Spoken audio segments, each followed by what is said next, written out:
খবর 24 সাথে আপনাকে স্বাগত। নতুন নতুন খবর জানার জন্য আমাদের চ্যানেলে চোখ রাখুন।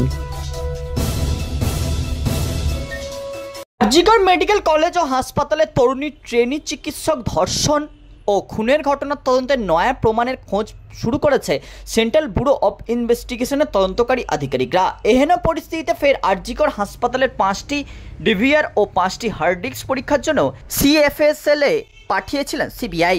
আর উদ্ধারের পর এবার ডেই ডিভাইসে পাঠিয়ে সিবিআই জানতে চাইল চিকিৎসক দেহ উদ্ধারের পর হাসপাতালের সার্ভার থেকে কোনো তথ্য মুছে ফেলা হয়েছে কিনা।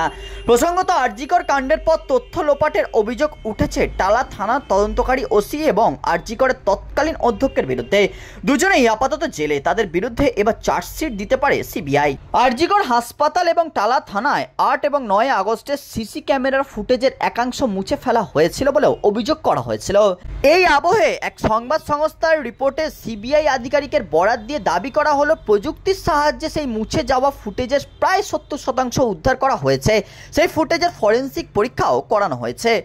এই বিষয়ে নাম প্রকাশে অনিচ্ছুক সেই সিবিআই অফিসার জানিয়েছিলেন, ফুটেজ মুছে ফেলা হলেও ফরেনসিক পরীক্ষায় ডিজিটাল ভিডিও রেকর্ডার থেকে তার অনেকটা অংশ পুনরুদ্ধার করা সম্ভব হয়।